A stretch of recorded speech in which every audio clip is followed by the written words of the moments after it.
அனைவருக்கும் வணக்கம். ஸ்ரீ குருப்பியமாக நம்ம இந்து சனாதன தர்மத்தில் ஜபமாலை அப்படின்றது மிகவும் முக்கியமான இடத்தை வகிக்கின்றது. மந்திர சித்தி பெறுவதற்கும் ஒரு அக்ஷரங்களை நம்ம போடத்துக்கும் தேவைப்படுகின்ற ஒரு உபகரணமாக இந்த ஜபமாலை அப்படின்றது அமைகின்றது.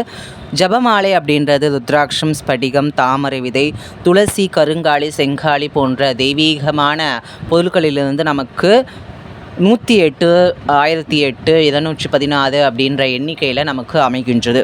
இந்த ஜபமாலையை ஜபிக்கிறதுனால நமக்கு மந்திர சித்தி அப்படின்றது தேவைப்படும். ஒரு மந்திரத்தை இத்தனை காலம் நம்ம ஜபிக்கணும் அப்படின்றது கணக்கு. அதை இரண்டாவதாக நமக்கு சக்தி தருவதாகவும் நம்ம சோர்ந்து இருக்கக்கூடிய நிலைமையில் நமக்கு ஆன்ம பலத்தை கொடுக்கதாகவும் இது அமைகின்றது. மற்றோருக்கு நம்ம சக்தி பரிமாற்றத்தை வழங்குவது மூலமாக இது ஒரு உபகரணமாகவும் நமக்கு பயன்படுகின்றது.